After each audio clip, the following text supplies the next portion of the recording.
All right. So, back for another live stream. Sorry, I missed my usual spot. I was a little busy today.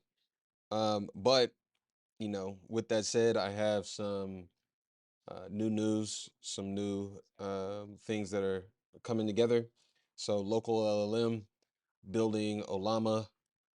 This one is, let me read it. This one is Quinn 2.5 coder. So, one of the latest versions that's specifically built for coding. And I'm just experimenting with it, trying to build um, a new Chrome extension. This is me like installing everything or whatnot. So I'm learning all the steps. I'm going to go through it right now. I think it's important for you guys to be able to see that part. So we're just going to go through it. And essentially, I want to make sure that y'all can see the process live. Um, as I'm learning it, as I'm finding out what all it really takes to build locally.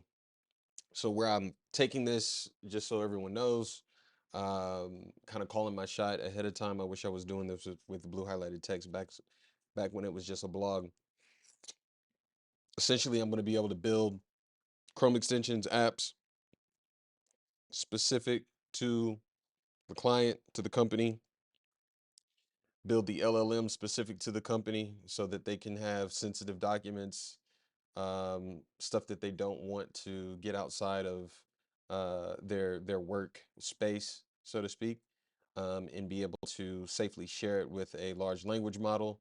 So think of the capabilities of Claude or ChatGPT, but localized only for your business, being able to do that on your own. So I'm going to do it that way, and this should be a lot of fun learning it. But essentially, instead of just selling people data and analytics consulting, I'm now really close on tools.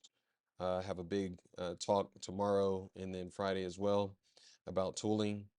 But then I'll be able to also offer the LLM that's going to be even more specific to their tool. So this all comes back to having data, having control of your data, understanding the documentation, being able to use documentation, all proprietary stuff, built custom, built just for you to be using internally and being able to gain that advantage. I think we're going into a world where businesses have unseen advantages, specifically through data. And that's what I'm kind of banking on. So I'm going to play around a little bit and let's start it off with some YouTube videos. So I can just sit there and listen to that, learn a little bit, and then jump into terminal and start playing around a bit. But this is going to be focused on specifically large language models, so LLM built locally. All right, here we go. Project are we in? Right now, we are in the project of Cursor Tutor. You can see that in the search bar here, and you can see that over here in the side tab. As a side note as well, on Cursor because this was actually a lot of fun. Second major thing you need to identify is what the heck's going on over here.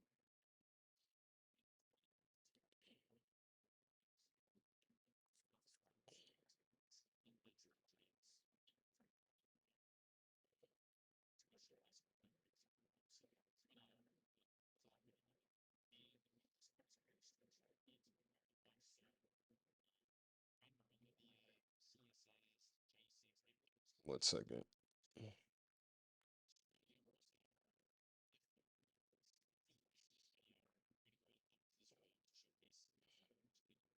As a side note, package-lock.json, this is where we install dependencies. As an example here, this is very much React based, but just to give you like more context of what a dependency is, imagine that we wanted to integrate a payment system like Stripe. That would be a dependency. There it goes. Our package.json is where we give relevant script commands in order to run this and also a bunch of other stuff when it comes to just the underlying application itself. Don't worry, that didn't make a lot of sense. You'll learn more as you go here. And actually, let me show you the first major feature you need to know about Cursor AI, which is your ability to conversate with your code. So for example here, let's say I'm looking at this code and I'm like, what the heck is going on? I can simply highlight all of this and hit Command L or Control L. What this allows us to do is actually conversate with the underlying file. So for example, I could say, what does copy mean? And for me asking that question, what you'll see is that we can scroll down here and then give us idea of what this even means. It helps you find bug earlier in the development process. It prepares your app for future React features, etc. So this is very specific to the .strict mode. And what does strict mode even mean? I mean, you could go as far as actually asking a question on the underlying file itself as well. And for anyone that's been coding for a while here, let me show you a really cool feature here. So I can do new chat. They're making some type of chat interface here. And we can actually chat with multiple files within a project. So if I hit this little add button here, I could also add, the package.json. Maybe we have a CSS file, another JS file. So for example, if I add the README, just to gut check this to show you what it can do here, we currently have the index.js, but we also have the README. This is all that's in the README. So just to show you that this works in the context of that it's actually able to read multiple files here, I can simply say output what is said in the README and what is the header text. So we're looking for an output of, the MPI start, and then also hello world, which we can see both in the index.js and the README. If you're like, Corbin, I've been developing for 10 years. This is too simple. Chill out. I'll do more advanced tutorials later on this channel. For now, this is just to give you an idea, if you've never coded, how to approach this. That's the chat situation. There's definitely more we could leverage there, especially in the context of larger projects. For now, though, let's move to one of its bigger features here, which is code generation. But before we do that, and to be honest with you, this is probably going to be the most watched part of this video, let me show you how to actually run this so we can see hello world in our browser. First things first, do the command line of npmi. Next, we're going to go into the specific directory of where all this code is even located. What you'll notice is that is why I referenced earlier in this video cursor tutor. This is the name of where our code is found in. But more specifically, what we care about here is the package.json. This is what's going to allow us to build said React app. As you'll see from these scripts here, start, build, test, eject. Therefore, we need to find this directory within our computer. First major thing you need to do, PDW. This is going to give you the first half of the path for what is relevant to us. All right, went ahead and enlarged this a little. I already know some of y'all were about to put something in the comments like, Corbin, this is too small. No, don't worry. Your next instinct might be, okay, well, if that means that's my path, I'm going to go ahead and add .cursor tutor to get me to the file of where all this code exists. Not so much. To actually access the path that will have our package.json, here is going to be the structuring. I'll make sure to leave this in my description of this video, or maybe it'll be a comment. Simply put in your path that we found earlier. Also put in .cursor tutor projects JavaScript. To clarify this, what's occurring here is that we're going to cursor tutor projects JavaScript and then package.json. Once we have that, when we put in these terminal commands, we're speaking directly to that part of our computer. Obviously, you create a new project, you'd have to rename this part, etc. Next, we need to make sure we install the React dependencies here. So we're going to do. All right, cool. Kind of getting a little off the path here. Let me see. That's the bolt joint. Here we go. Setup, and also how to run this both with Docker and without Docker. And there's even a video. Okay, let me find the video. Hold on.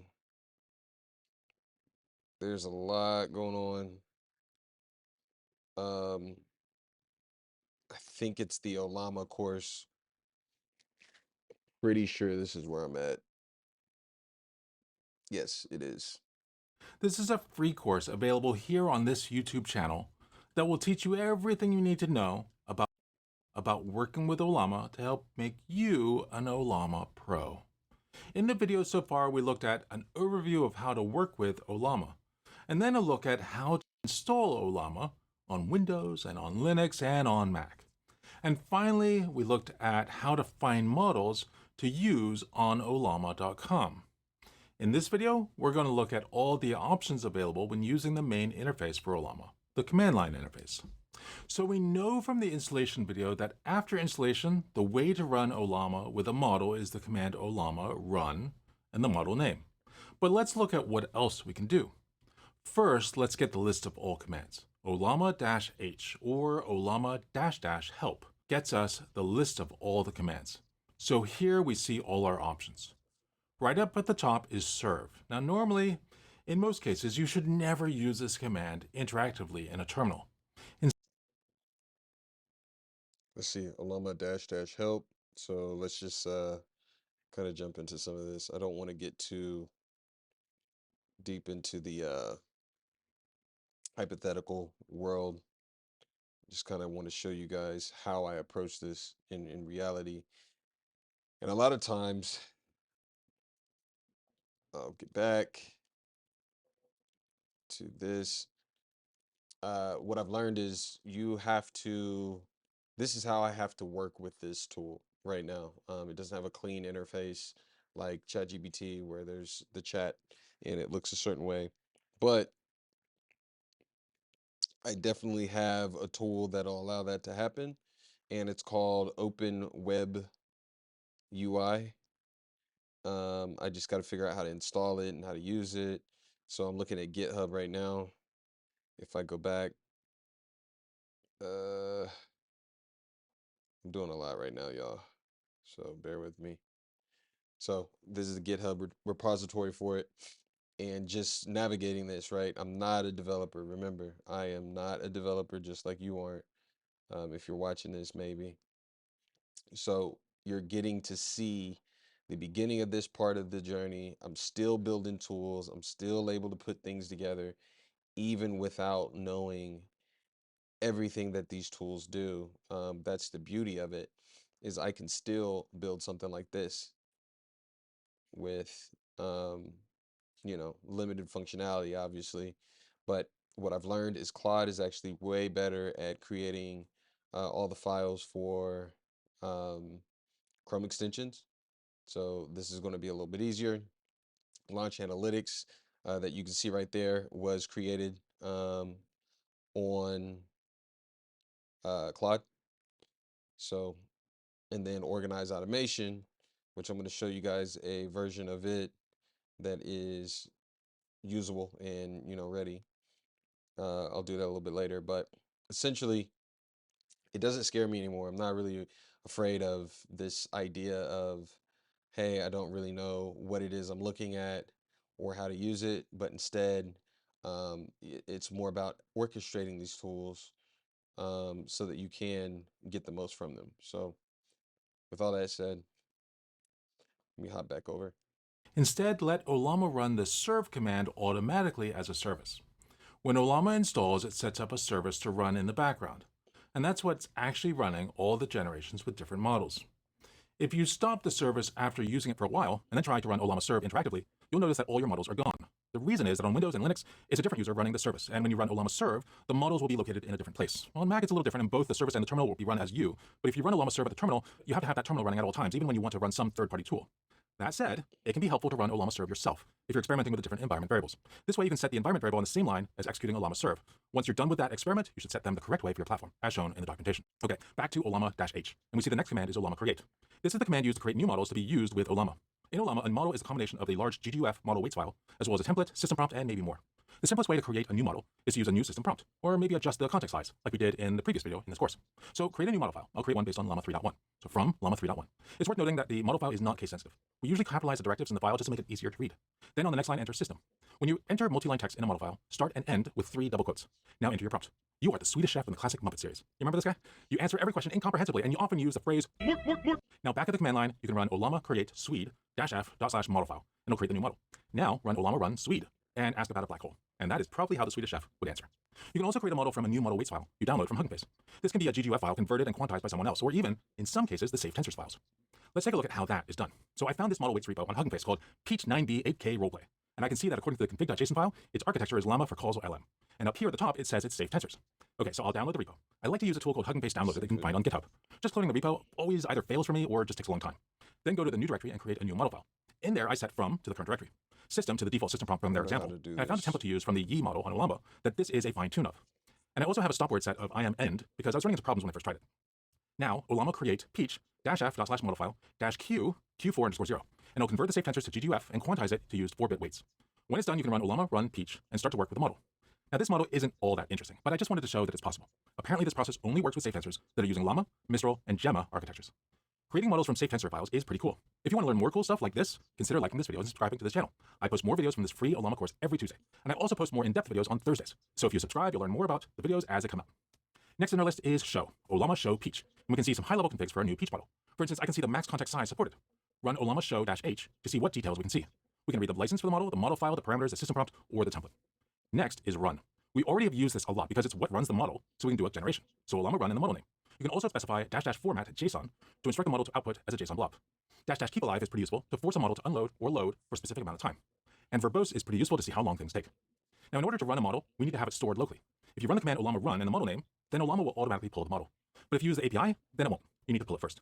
You can pull with the API, or you can use the Ollama pull in a new model name. This will pull the model from ollama.com, and then you can run it later. Next in the list is push, but I'll come back to this one in a little bit. So now we have list. This just lists the models you've downloaded to this account. Ollama ls or Ollama list are the commands you can use. Here's what it looks like on my machine. Ollama CP will copy a model, basically giving it a new name. It's not copying the full files, but just copying the reference. So if you pull a model that's 20 gigabytes on your disk and you copy it, you'll only copy the manifest that references it, which will point to the same large files. So after the copy, you might only consume another 500 bytes on your computer and not another 20 gigs. Ollama RM will remove a model. But if you remove a model that you copied, it won't recover a lot of space because the original model is still there. And that's pretty much everything. So let's go back to push. So push lets you push a new model up to ollama.com. To enable this, you first need to set up an account with ollama.com. So click sign in, then create account. Enter an email address, username, and password, and click create account. This creates the account, but you can't upload anything yet. So click edit profile, and then go to Ollama keys. You need to upload the public key Ollama generated for you when it was installed. Here are the locations for the keys depending on your OS. So copy the contents of the key to your clipboard, and then paste it into the text box right here. There's a lot. All right. Well, let me get a little bit of music playing.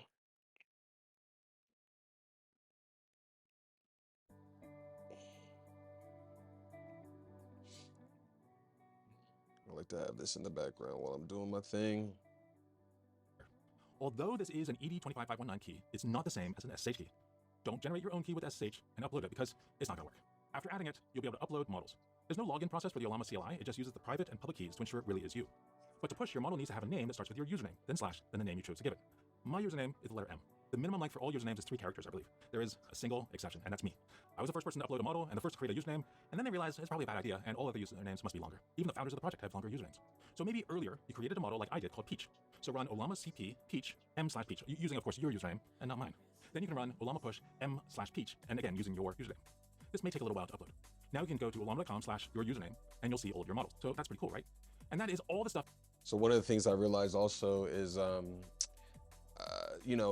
was exposed to DigitalOcean pretty early and realized there was a lot of stuff going on infrastructure-wise that I just didn't understand at all. How to use, what it was for, load balancers, droplets, Kubernetes, I don't know, you know that K word.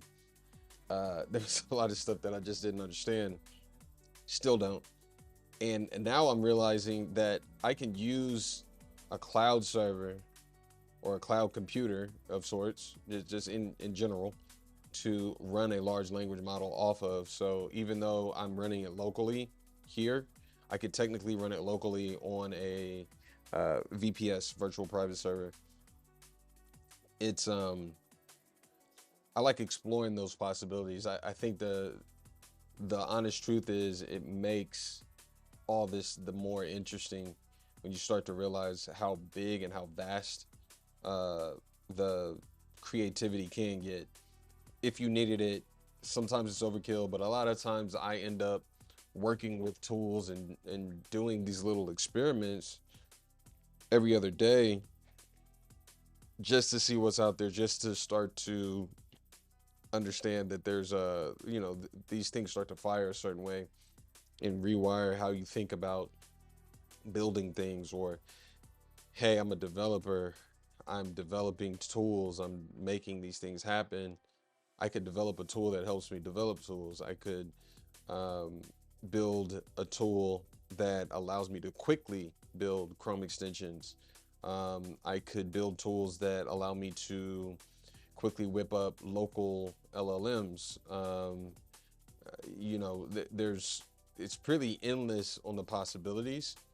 And so that's a lot of the reason why I'm even showing this. Is I don't really think it's so much about me showing off every tool that I'm building or feeling like I'm doing something special with it. It's more so the possibility and how important it is to even have somebody on your team that is in this so that they can be building these things for your company. And if you do not have someone like that, then, you know, obviously I'm available to build certain things. And I just want to kind of flip the script. I'm an independent. So being independent, you got to kind of find different angles and interesting ways of doing things. A lot of people don't take the time to realize that that's the case. And it just is, man. That's how I've been able to survive this long. And, you know, through the ups and the downs, it usually comes back to, am I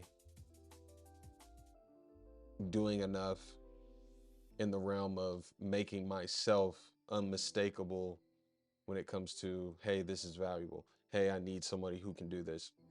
It started with data and analytics. It started with the niche of Google Analytics specifically. I became known as that, started building, got good at GTM, started understanding server side and first party data. Now I'm understanding how to use tools that can check and build those systems.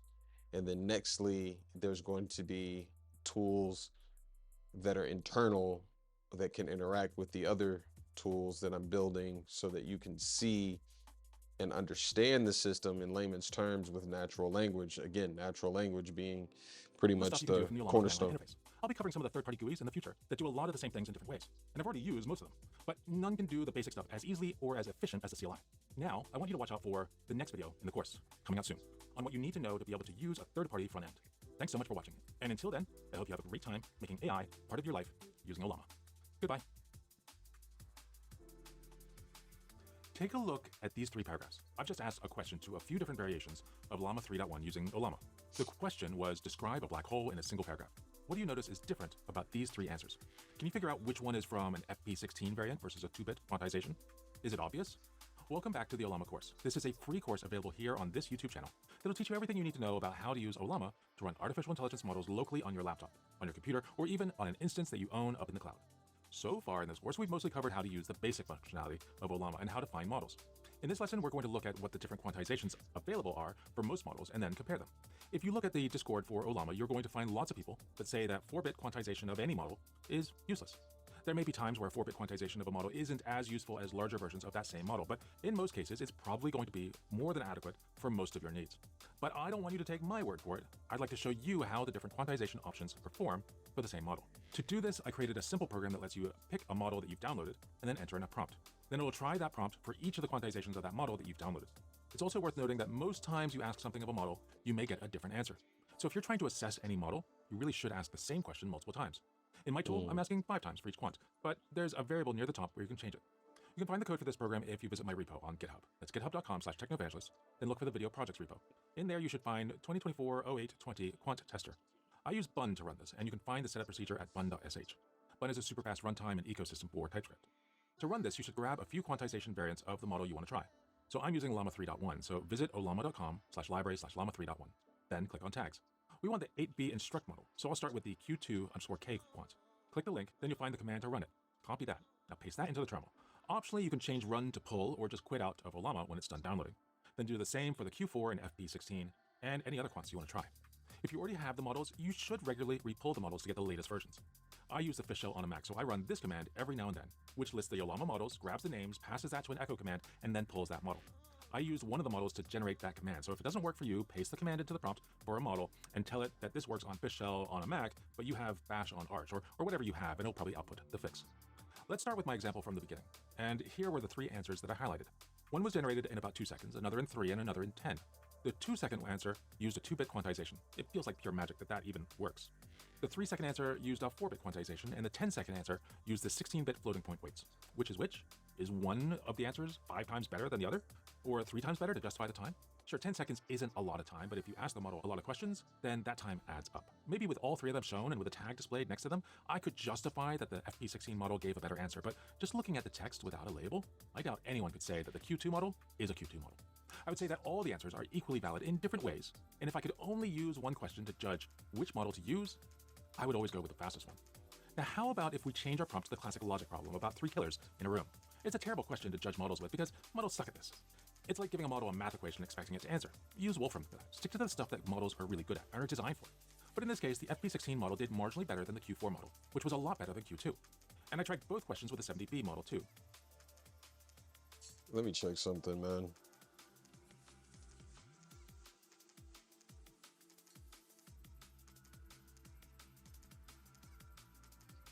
I really want to set up a rag. That's super important to me to be able to do that. I think some of these are just bullshit. I need to get rid of this. Yep, that dude's sick. He knows his stuff. Let me I don't really need to learn this. Learning how to use GitHub. Man, this shit is, it's a lot, bro.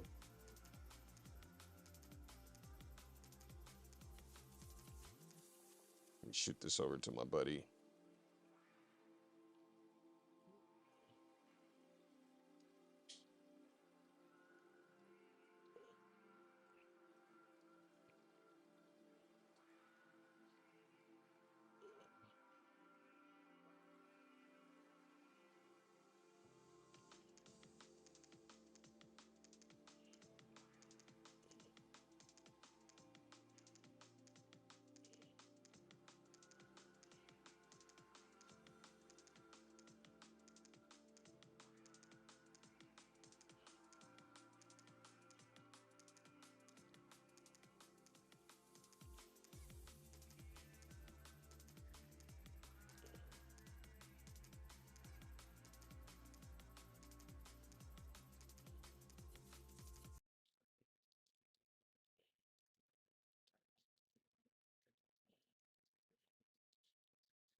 All right, had to shoot a real quick note, so sorry about that. Um, Shout out to Max for the chat earlier today.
Oh, man.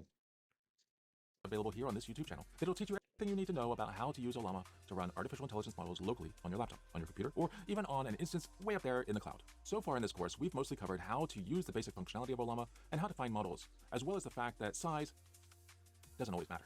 And now we move to one of the most common techniques for getting more recent info into your model. It can also be useful for getting it to know about special techniques and processes only you or your company knows about. It's called RAG, and that stands for Retrieval Augmented Generation. So the model generates an answer, and it's augmented with what it can retrieve from a collection of documents.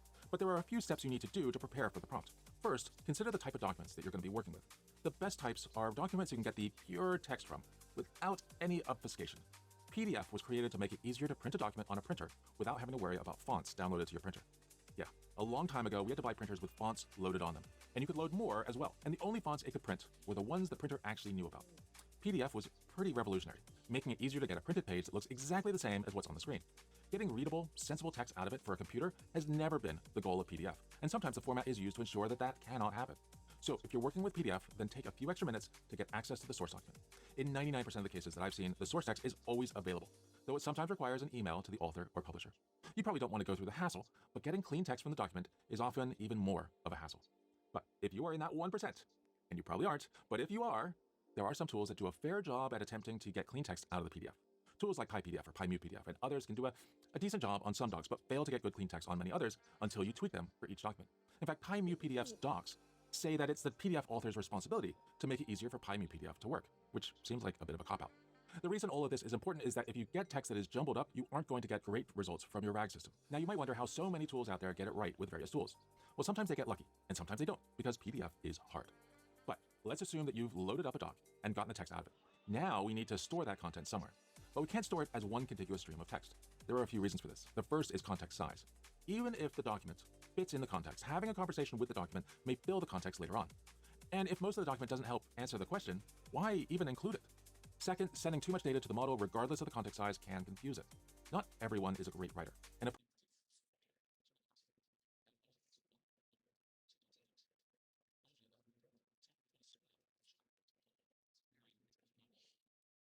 Why does it do that?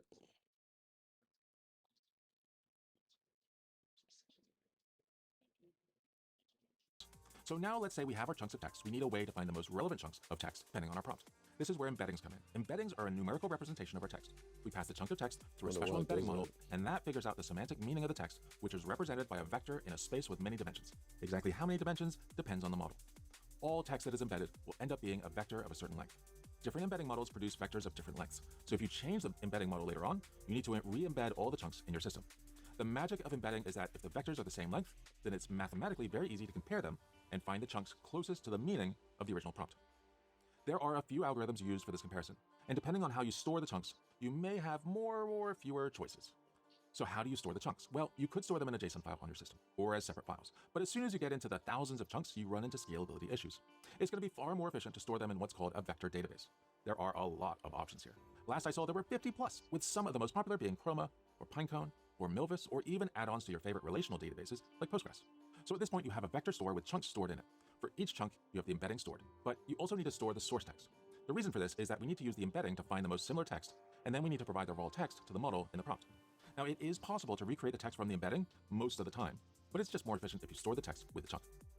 So now you need to build a prompt. You probably started with a question like, explain something from this quarterly financial report. You created an embedding of that question and did a query to the database looking for the most similar chunks in the database. It can potentially return a lot of results, and they all have a ranking of how close they are. So you choose the top 5 or 10 results and grab the text. Then add something like, use the following information to answer the question, and then include the text from each chunk, and then pass that whole string to the model in your prompt. The rest is the same as every other interaction with a model. Models just understand text in the input prompt, so the goal of RAG is to find the relevant chunks of text and include them in the prompt. This essentially makes the model know about things it didn't really know about before. So in this video, what we saw is RAG is a way to get relevant text to the prompt so that the model can know about specific information on a topic. It gets that text by looking in a vector database for chunks of text, which are fragments of the source documents that are semantically similar to the question in the prompt. Those chunks are stored in the database as raw text and an embedding, which is a numerical vector generated by a special embedding model. In upcoming videos, we'll look at the components of RAG in a bit more detail and actually start using some of them. We'll also build a complete RAG system, as well as try out some of the existing tools that have RAG built in. There are some great options out there, including OpenWebUI, Misty, and Page Assist. But this video is long enough just talking about the high-level concepts. Thanks so much for watching this video in the course, and I hope... All right, So I'm watching a lot of this course. Kind of comes with the territory. Embeddings, let's build a RAG, different types of models, upgrading your AI using web search. That's kind of dope. Probably need that. There's a lot to learn, is what I'm getting at. So for the sake of this video not just being me watching, I'm going to do. So let's see. Something's going on with my, of course. I'm still streaming though. I think. No, I'm not.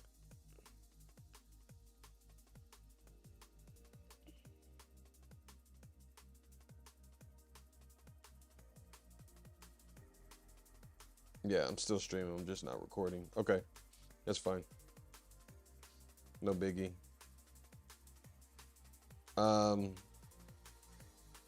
Let's see.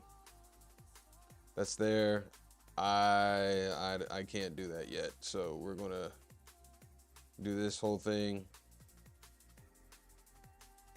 I'm gonna move you guys off of this while I add these credentials.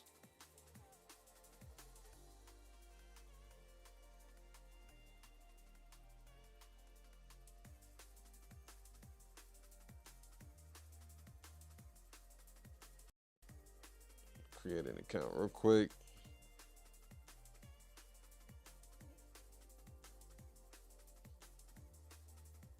Trying to come up with a password.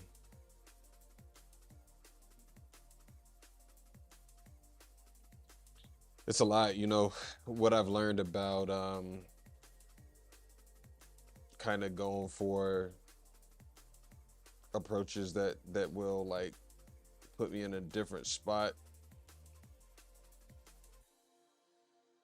is I guess it's unlock button.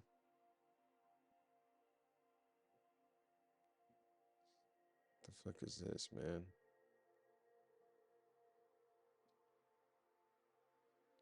All right, we'll save that. What I've learned is, you know, skill stacking is everything. I did had the pleasure of working with Alex Ramosi years ago. I want to say like 2017, and in doing so, he was a huge proponent for skill stacking. So sometimes with what I do though, I feel like I'm messing up with how I do things, right? So how do I use this though? That's the question. Let's see this LLM web search.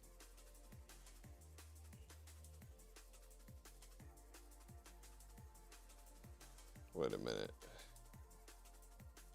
Yeah, I do have a local host here. It's this one. And then that's Node.js. I have no clue what I'm doing with that just yet, so won't do it yet.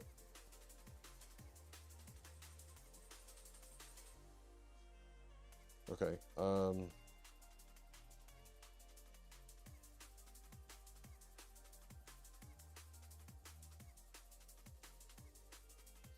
Let me show you guys this again.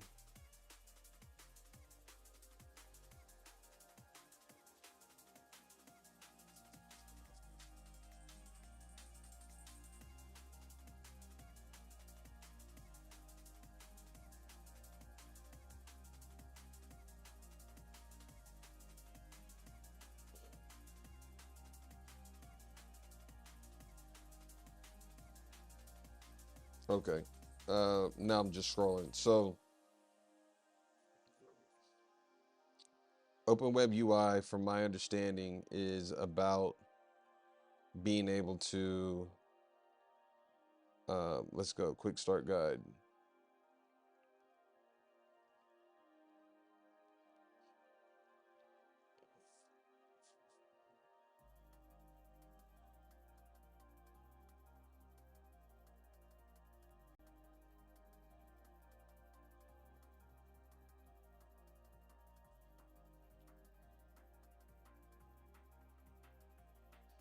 Hold on.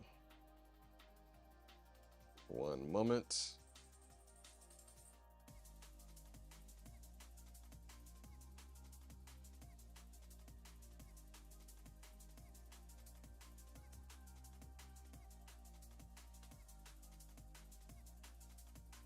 All right, I'm gonna start right out the gate saying something a little cheesy here, but by the end of this video, you are definitely gonna be on the same page as me.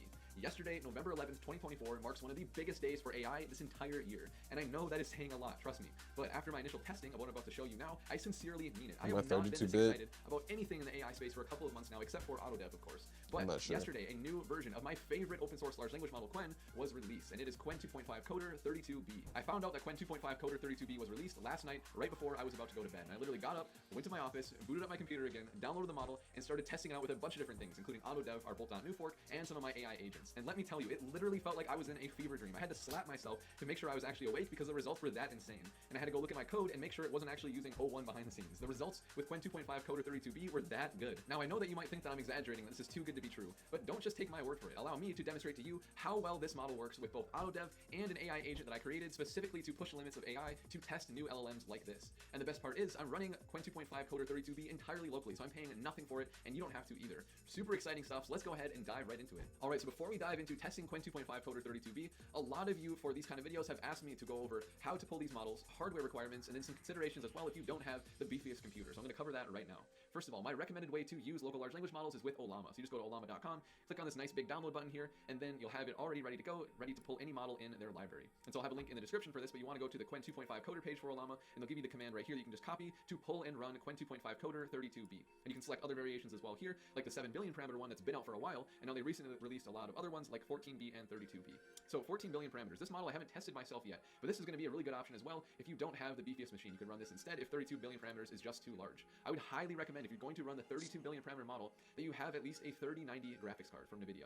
And so for my computer specifically, I'll pull up my task manager here so you can see. I have two 3090 GPUs. I made an investment here to build this computer because AI is just my life. So I picked up two used 3090 graphics cards, but the 32 billion parameter one is able to run just one of my cards, so you don't need two yourself. And then if you don't have a 3090, there are a couple of options that I want to cover very quickly here. First of all, if you click on the drop down here for the parameter options and click on view all, you'll see a lot of different variations here that you can download each and every one of these for Qwen 2.5 Coder. And if I scroll down to the 32 billion parameter section here, there's a concept called quantizing with local large language models, where essentially you can reduce the size of the model significantly while only reducing the performance a tiny bit. And I don't want to dive into that, it could be a whole separate video, but you have options like Q2 quantizing, where the model is 12 gigabytes instead of the 20 gigabytes from the default one that Ollama has for you. So you can pull this one if you want a smaller one and try to run that. And also you have all these options for the 14 billion parameter as well. So I'd recommend trying that out as well too, if the 32 billion parameter model just blows up your machine when you try it. So give it a shot, run 14 billion as well. Just get Qwen 2.5 Coder on your machine because it is absolutely killer. So let's go ahead and test out the 32 billion parameter version. So not surprisingly, one of the first things that I wanted to test with this new model is AutoDev, our fork of bolt.new, which is one of the best open source AI coding assistants out there. And so I've got Qwen 2.5 Coder 32B loaded up with Ollama and AutoDev, and just like with any LLM, it helps you start with a very simple prompt and then get iteratively more complicated so you can build something that isn't just trivial. And so just to start out, I'm having it create a React chat interface with Tailwind where I can send in a message and get a sample message back. And Qwen 2.5 Coder 32B is going to knock this out of the park. So it's running locally, it'll take a little bit to actually build this, and so what I'm going to do is pause and come back once this is complete. All right, so we got our very first iteration of the chat interface where we'll get a sample message back after we type in our own. So this is looking good. So now let's add in the next prompt here to really give it some requirements here. So I got some UI requirements and then some UX ones as well, and then some functional things like have an AI agent just respond to the sample message after waiting 2 seconds with the loading indicator. And so now we're starting to get to something that isn't just trivial, and it's still pretty basic, but this is the kind of thing that other local large language models will totally botch. And so I'll even show that after this with another model. But first, what I'll do here is pause and come back again once this iteration is complete. And boom, we now have our updated chat interface that is starting to look a lot better. Still probably some tweaks we can do here, but overall, we got a nice little loading indicator here, got a sample message. This is all looking absolutely fantastic. And I can continue to prompt this to touch up the styling, actually hook up an API endpoint, like I did another video on my channel for this interface with AutoDev. You can take this much, much further. It is all working really, really well. So back to the drawing board here, because I want to show you how other local LLMs will mess up in a way that Qwen 2.5 Coder 32B simply does not. And so I've got CodeLlama 34B loaded in here, and I'll show you that this model is actually a little bit bigger than the one I just used, and it still is going to mess up. So I'll start with the same basic prompt here, and it'll probably do this fine. But when we get to the more complicated stuff, it starts to really mess up, because as much as I hate to break it to you, local LLMs in general just aren't as powerful as the big guys like Claude 3.5 Sonnet, and so it really does help to use those a lot of times. But with Qwen 2.5 Coder 32B, you actually can use that to build most things. So let me pause and come back once this is done with CodeLlama. Okay, and look at this. Before I even got to the more non-trivial stuff, it actually messed up right away. It failed to run the npm run dev command because it never installed Vite. It didn't run that first command that you always see Sonnet and Qwen 2.5 and other models run, where it does that npm install. So it never installed anything. There's no preview here. A very basic example failed with CodeLlama 34B. Again, this is even a a little bit bigger than Qwen 2.5 Coder 32B, and it totally failed. So I hope this shows you how exciting specifically this new model is with Qwen 2.5 Coder 32B. Just amazing how much this can do compared to other LLMs that are supposed to be equal in size and power. The sponsor of today's video is Novita AI. It is an all-encompassing AI cloud platform that makes it really easy to get up and running with open source large language models. They have 3 primary products on their platform, including the LLM API that makes it really, really easy to use a bunch of large language models with a simple API. They have serverless to make it really easy to deploy, not to manage infrastructure for your AI applications. And they also have GPU instances, which are really, really configurable. You can pick a type and then even select the number of GPUs all the way up to 8 for that specific instance type and graphics card, which I haven't seen on another platform before, which is phenomenal. You also have a bunch of templates here, like Ollama with OpenWebUI, and you can create your own template really easily with any container image. You could even, for example, use our bolt.new fork right out the gate in a Novita AI instance, which is just phenomenal. So I've actually created an instance myself with Ollama and OpenWebUI with 2 3090 GPUs, really easy to get up and running in just minutes. You have a nice terminal to interact with your instance in the browser, and then also I've got OpenWebUI open up here using CodeLlama 13b, and I can say create the snake game for me in Python, and it is just blazing fast. So just awesome. These instances absolutely kick butt. And then for the LLM API, there are a lot of really unique models that they have available here. So a lot of standard ones like Llama 3.1405b, but also a lot of unique models that are meant more for like creative writing tasks, for example. So they have a really unique set available in their API, very competitive pricing as well for their models. And then the last thing is it is OpenAI compatible. So you can just override the base URL here, set it up just like you're talking to GPT in your application. So it's really easy to drop and replace this to use Novita in place of something like GPT if you want to use local LLM. So I'll have a link in the description of this video to Novita AI. I would highly recommend it, checking it out. It is a platform that I've used in the past and will continue to use for a bunch of my infrastructure for large language models. So the next thing that I wanted to test Qwen 2.5 Coder 32B with is with this agent that I built with LangChain and LangGraph that specifically is meant to push the limits of large language models to test new ones like what I'm doing right here. And so there's actually another video on my channel where I show how to build this agent and I do some more testing with other LLMs. So I'll have a link to that in the description of this video along with the GitHub repo so you can download this agent and run it yourself. So I'm not going to go into the details of this because I covered that in my other video, but it's a Streamlit front end, and then I'm using LangChain and LangGraph for this agent, hooking it into a bunch of different tools so that it can interact with Asana. So I've got a ton of different tools for Asana, for task management, and then Google Drive for our files, downloading and uploading files to Google Drive and searching through folders. And then for RAG, I am integrating with Chroma for a local vector database so that we can to basically take the things from Google Drive, add it into a knowledge base for the LLM to answer questions. And so all these tools combine together to create an agent that is very much not trivial. There's a lot of different tools that the large language models get to choose from based on a user's question, and so local LLMs often mess up. And actually one really good example is that I used Llama 3.170b from Grok in the last video on my channel with this, and it completely messed up on all these things that I'm about to show you Qwen 2.5 Coder 32b. It definitely does well with. So let's go ahead and dive into this testing right here. So I've got my Asana open right here so we can see it creating tasks and stuff. I've got my front-end interface here with Streamlit, and then I have my terminal open as well, where we'll be able to see all the decisions that the AI agent decides to make for tool calling, kind of like what we have already right here from testing that I was doing earlier. So I'm going to start with a very basic prompt here. What projects do I have in Asana? I don't even have to type it right. I'm just going to let it go here. So we'll go into the terminal here, and it's going to call the get Asana projects tool, gets the JSON result from the Asana API, and then it tells me our projects are YouTube, fitness, business, personal, and coding. And this is exactly right based on what I have on the left-hand side here. And also note that the projects within my coding project here, the tasks. God. Now I'm going to ask the second question here to create a task in my coding project due by the 18th. And so it has to reason about a few different things here, like the ID of the coding project, the due date, the name, to get all that together to now invoke to create Asana task with these arguments. And yep, so it's got the due date, the task name, looking really good. And it's going to tell me after it finishes this that it has made the task in the project coding. So let me go over to my coding project, and there we go. Boom, due by Monday the 18th, build the first $1 billion agent. Looking absolutely fantastic. So now what I want to do is I want to have it do something with my knowledge base with RAG and Google Drive. So I'm going to ask it to download my meeting notes from 823 and add them to your knowledge base. So it has to do a couple of things here together to actually make this request happen. And so first of all, it's going to search and download the file from Google Drive. Looks like it did not find the file with its initial search because it was very, very specific here. And so, yeah, so it says that it did not find my file, but I'll just say search for meeting notes. And so I'll just give it a more general instruction here to search. And there we go. Now it found the 823 meeting notes. And so sometimes with agents, you have to correct it and steer it a little bit, but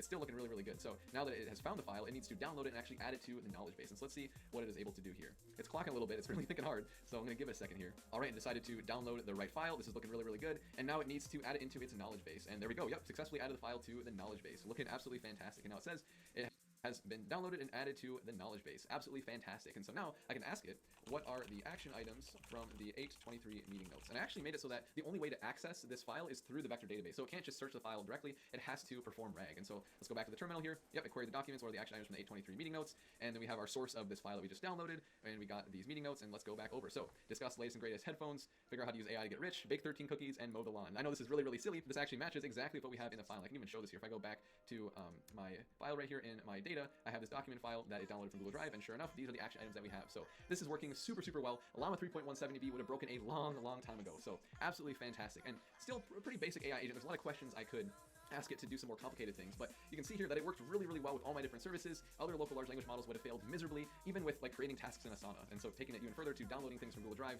searching for files, adding to the knowledge base, all fantastic that it's able to do that. The world of local and open source AI is so exciting right now, and Qwen 2.5 Coder 32B is honestly the biggest reason that is the case. I absolutely love how much power I get with this model for my agents, and it's especially important for agents that I want to have running constantly on my machine, where it wouldn't be practical to pay for an API to use a model like Claude 3.5 Sonnet because I'd be racking up a huge bill.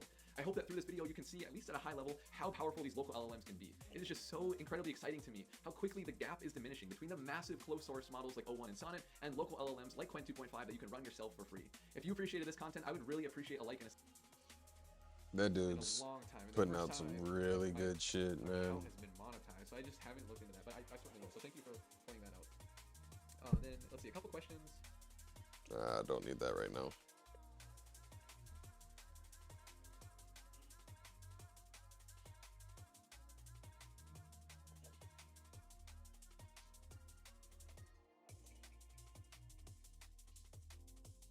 I'll get back to that. Let's go super bass.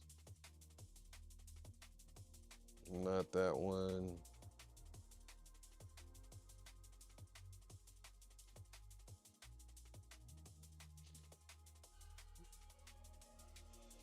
Netlify is what I'm using for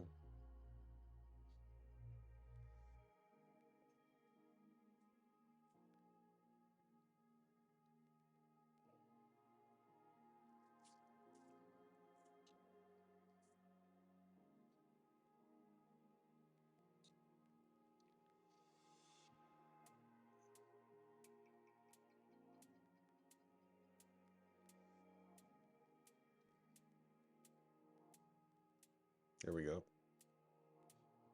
So this video.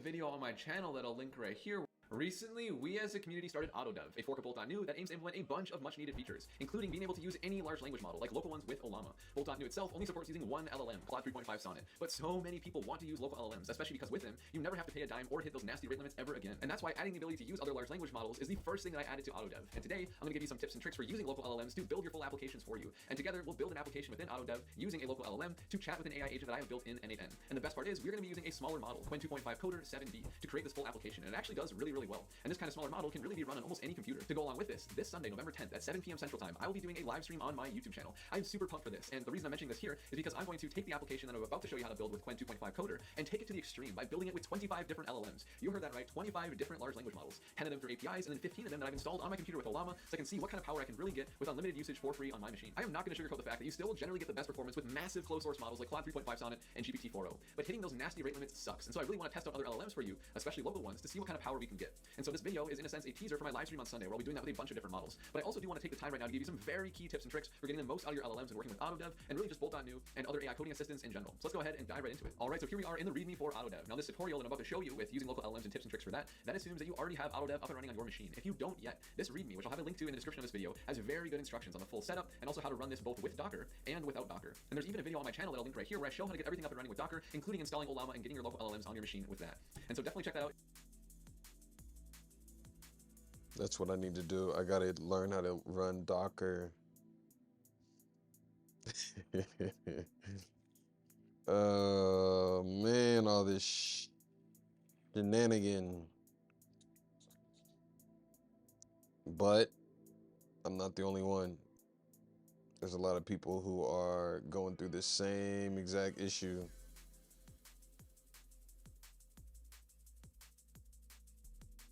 And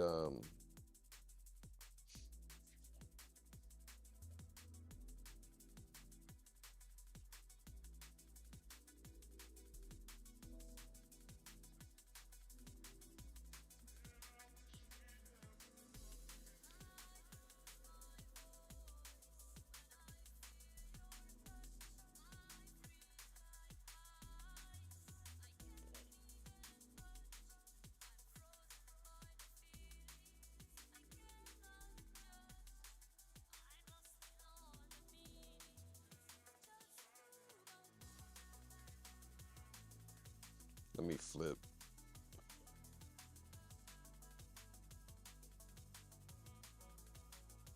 I gotta duplicate this. 1 second. Shit, my bad.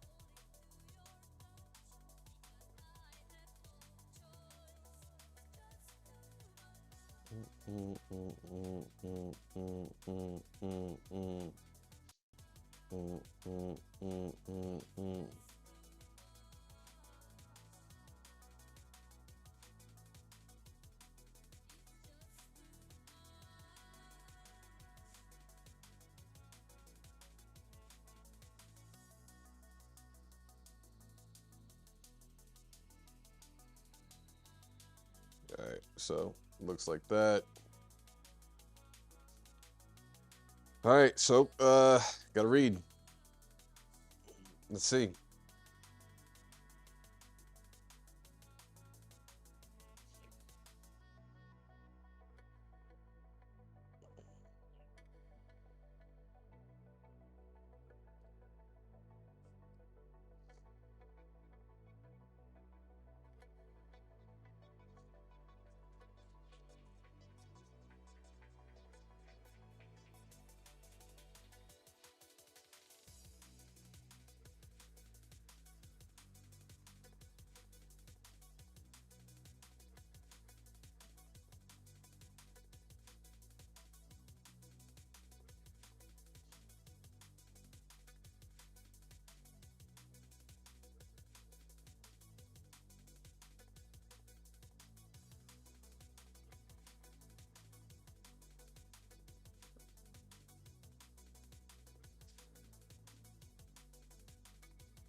I don't know how to use this motherfucker though, man.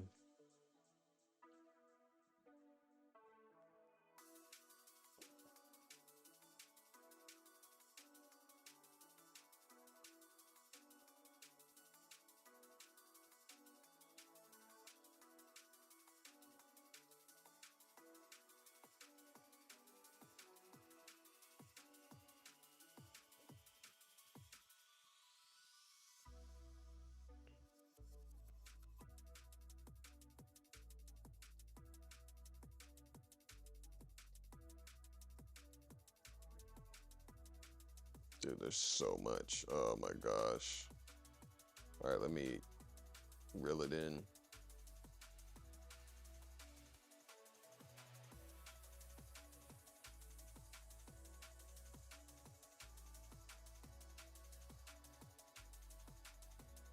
All right, so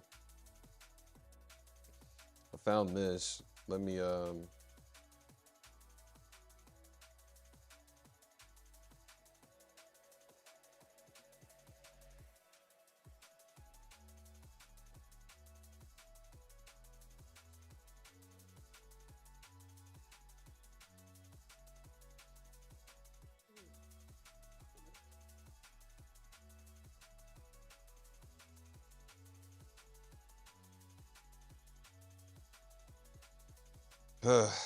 I'm a mess today, man. I'm sorry.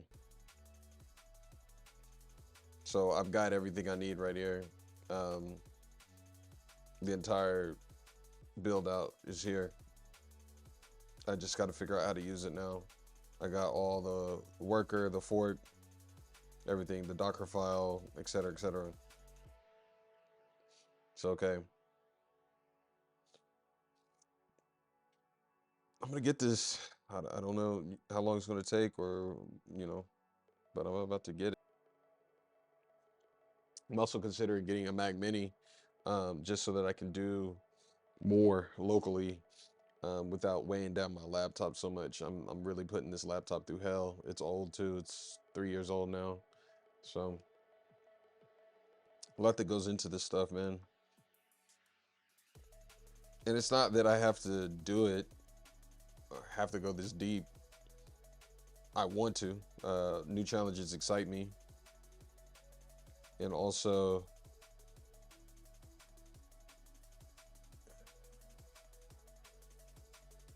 I gotta grab all this shit real quick. Git, Node.js, and Docker.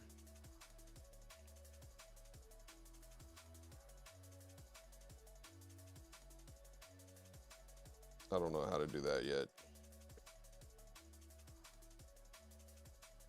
Grab these. And then let me click on Docker as well.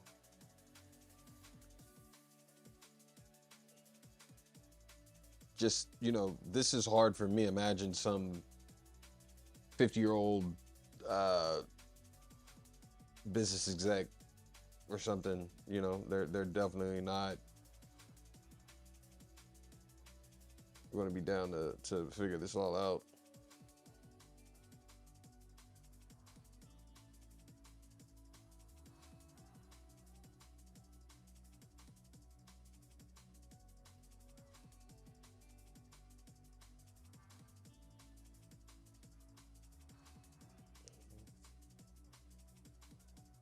The fuck is Mac ports, man?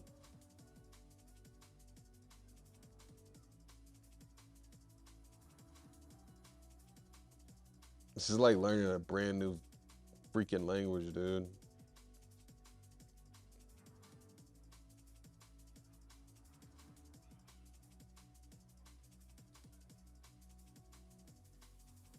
So I could just do this from the terminal, I guess.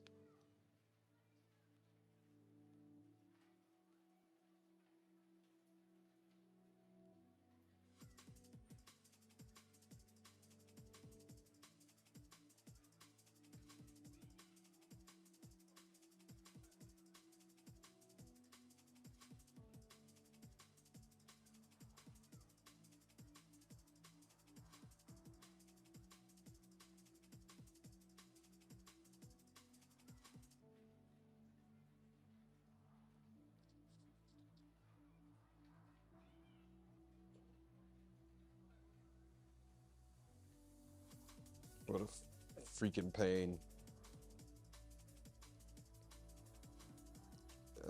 .p package installer.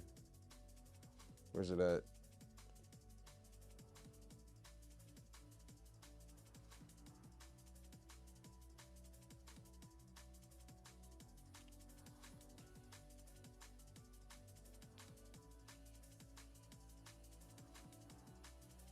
Here it is. They just switched it 3 days ago. I'm not doing that there. I'll go here.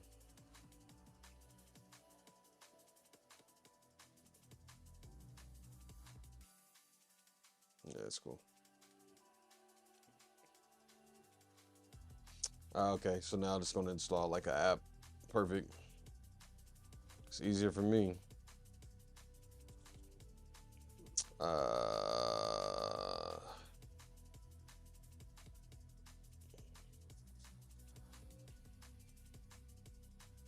Pushing myself, man, pushing these limits, bro. I don't know what the hell I'm doing.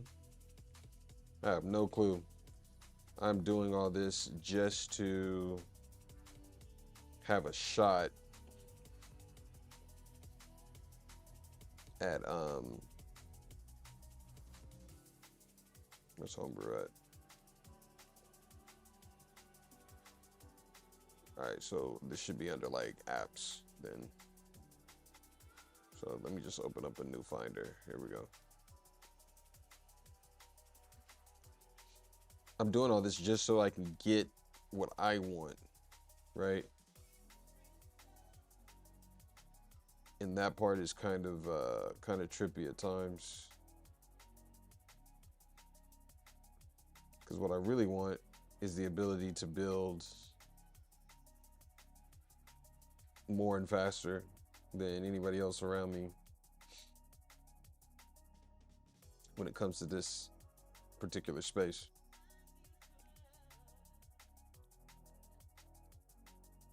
Yeah, okay, whatever. Yeah, I gotta open this joint. I already installed it. So Docker's here. I have Docker. Do I know how to use it? Hell no. About to learn. This is the thing, is this being able to orchestrate these tools is everything, man. Just having them isn't good enough. Just having them isn't good enough. LLM, just because you know what that is, it's not good enough. Just because you've used it before isn't good enough. It's not how this works. This world is about what you can do. You got to remember, I'm going up against people who are, don't do that. Okay. I already did that.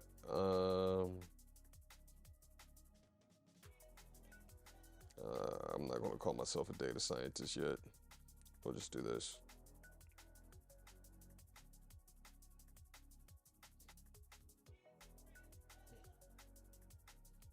For now.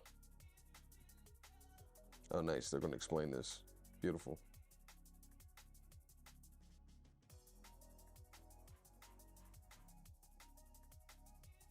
Okay, easy.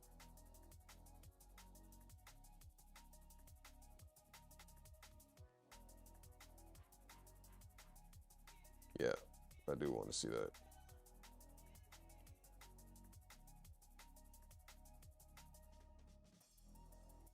I can't just click like next.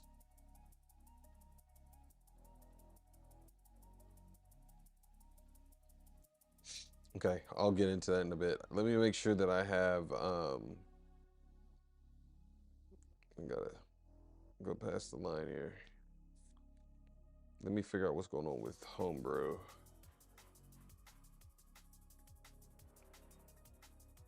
Do I need to do anything other than install it right here?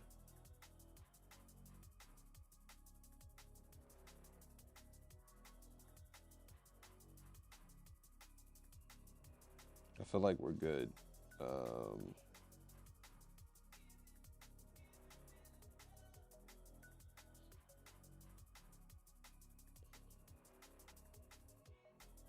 Interesting.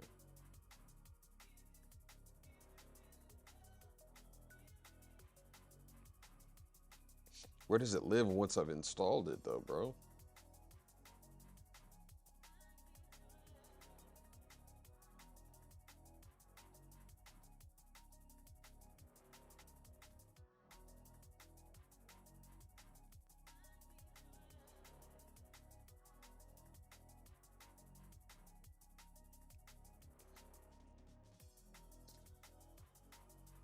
Oh, I need to, I'm running out of space.